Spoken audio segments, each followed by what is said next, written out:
to the channel. So today is Sunday and we're gonna do a bit of a reset. This is much needed. At the top of the year, I felt like it was December 2.0. You know, I was still feeling fatigued, I was still feeling tired. I don't know about you guys, but I think subconsciously I thought that, you know, the new year would come and I would automatically like feel energized and ready to go, and that didn't happen. It really didn't happen. So I spent like the first couple of weeks really like trying to get into the swing of things, still feeling a bit tired, still feeling lethargic. I got to a point where I was like, no, like I can't continue like this. We have way too many goals to get through this year, too much to do to be feeling the way I was feeling. I felt like Sunday would be the perfect day to start my reset.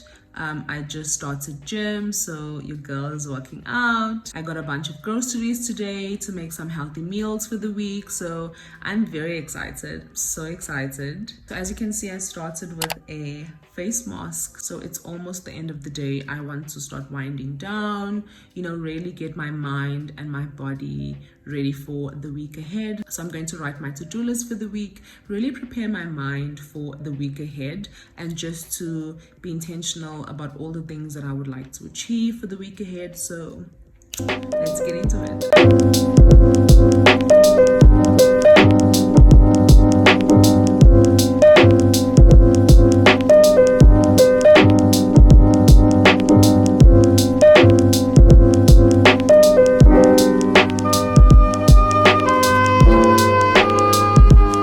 So there's something that a YouTuber said that I thought was absolutely powerful. She was basically saying that, you know, she doesn't ever put things down for tomorrow or for the last minute. She always tries to ensure how can she make her future self more calm. And I thought that was so powerful. I love looking ahead all the time to see how my future self can be a lot calmer. I don't like to push things to the side and say, I'll do it tomorrow, I'll do it next week. I hate doing that because you end up with even more stuff to do. I think it's so spot on, especially for someone like me who tends to, you know, get overwhelmed or get anxious by the amount of things that I have to do. Something as simple as packing your bag or taking out your clothes the night before really makes such a huge difference. And I can't tell you how many times I actually wasted so much time trying to figure out what to wear. It's so ridiculous. Just adds to your anxiety, right? You know, being indecisive and having to make decisions all the time really contribute to like anxious feelings, and I'm trying to remove as much of that as I possibly can.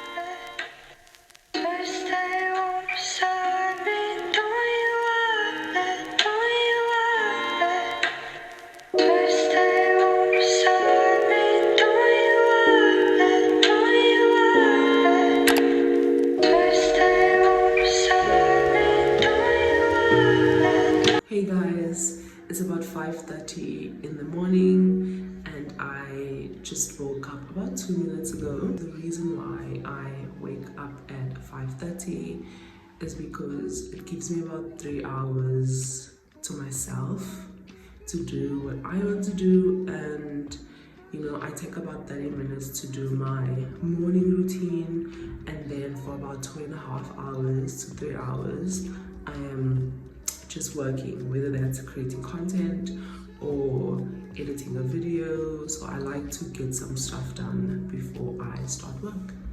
So I'm going to oil pull now, and I use this organic coconut oil from Woolworths.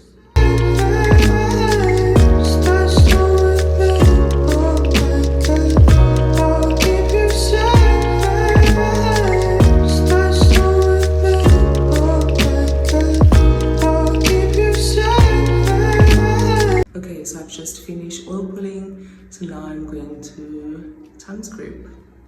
I like to tongue scrape before I brush my teeth and after I oil pull. So basically how you do it is you stick your tongue out and you put the tongue scraper as far back as you can and literally just scrape down. very easy. So I do that about 5 or 6 times. How pretty is my journal? I'm so obsessed with it. Having a pretty journal, I believe, actually makes you want to write in it more. So get yourself a pretty journal that you actually want to open and go to every morning. So I've always been someone who journaled for many years. I just love pouring myself on pages, and I found that it really helped me just work through things, you know. But I actually read back on my journal that I had about 2 years ago, and I was reading through it just to see, you know, where I was in life at that time mentally. And most of my entries were all negative. You know, it seemed like I only grabbed my journal to vent about things that I was going through. So looking back at that, it just seemed like that time of my life, things were going so badly, and that isn't the case. Obviously, I'm reading something 2 years ago, so I still have some memories of that time, and I have countless great memories, you know, and none of them are in my journal. And it really made me realize that, you know, although it is great to vent, it really is amazing to have a safe space where you can vent and share what you're feeling and be vulnerable and as honest as possible. But I think it's really important to have a good balance. Include the good things as well, you know, include the highs. And I think that really gives you a better holistic view of your life at that time and where you were. Because if you look back and all you're seeing is just negativity on the page, it doesn't feel good. It really doesn't feel good, and I don't think it's a true reflection of that time in my life. So now I journal with a bit more intention. So now I include prompts. So I have a long list of prompts that I choose each day, and one of the prompts that I answer every day is, what mood am I in? And I answered that question like every day last week. So when I was paging through my journal, I realized that, hey, I actually felt quite good. I felt good every single day last week. And then it really made me think, why was that, you know? And I realized that a major reason for that was because I had my morning routine on lock. I was waking up the same time every morning and doing at least 4 or 5 things in my morning routine. Now I have the self-awareness that, you know, doing these things really make me feel great, and it's an amazing way to start the day and set myself up for success. So now I'm gonna make sure that I'm even more intentional with getting those things done every single morning. So that's one of the things that I just love about journaling, that it brings on such an amazing and strong self-awareness. So that's why it's important to paint a big of a picture as you possibly can. And that's what I love about journaling, right? It brings on this strong self-awareness. That's why it's so important to create a holistic picture, so you can have a better reference point and be able to go back and see, you know, where you once were, how were you able to overcome those things, and even if you haven't, start brainstorming ways that you can. I really love the concept of vision boards, but I thought for me that it's just more effective to have it on my phone, something that I constantly pick up, that I constantly look at. This way, I'm always reminded of the goals that I want to achieve. There are a lot of images here that are self-explanatory, but there are some that are not and mean something very specific to me. An example, I don't know if you guys know Shameless Maya. Absolutely love her content. One of my biggest creative inspirations. She really inspired me to start YouTube.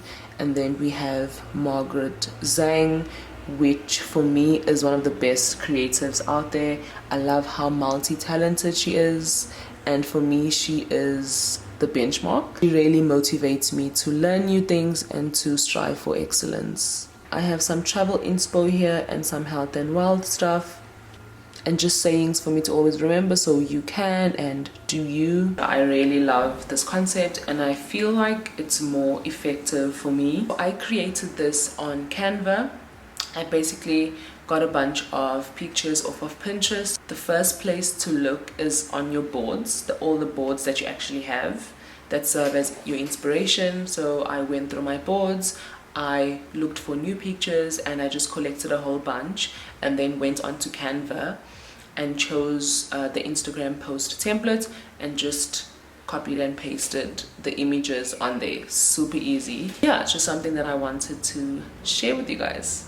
And then something that I also do is I always put pictures that are more calming and that are bright as my wallpaper. I just feel like it does something, you know. So when I pick up my phone, I'm met with all of my goals that I want to achieve, and then as I'm going through it, I'm met with this bright, calming picture that really, I feel personally, affects my mood. So I will have pictures of like clouds, of like open sea, anything that really creates like a zen mood. But yeah, that's just a preference and it really helps me.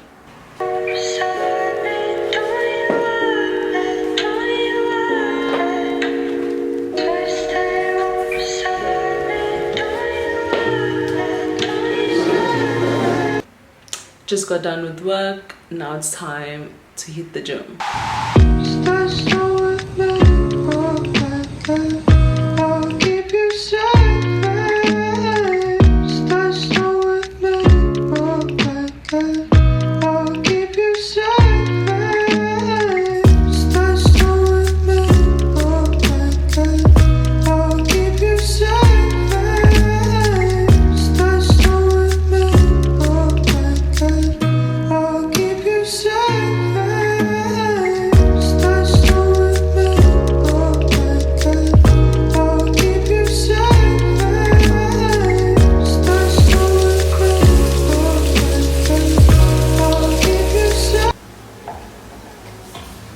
I'm using CeraVe facial moisturizing lotion. I really love how gentle it is.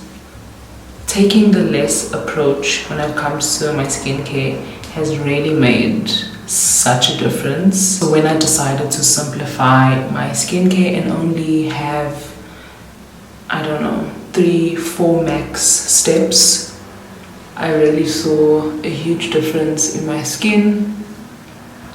I don't break out as much and my skin just feels so supple and moisturized. I usually use the serum just before I moisturize. As you can see, it is almost done.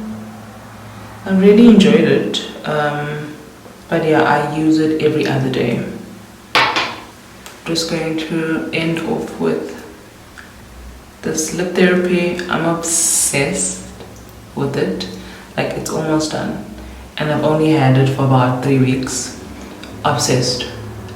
It makes my lips feel so moisturized, and I put on a lot in the evening so I wake up with soft lips. So I'm about to dig in to this book just before I go to bed, and I think I'm going to end the vlog here. Thank you so much for watching, guys, and thank you for joining me on this journey towards creating good habits and rituals that will allow us to show up as our best selves. And I hope you continue with it throughout the year.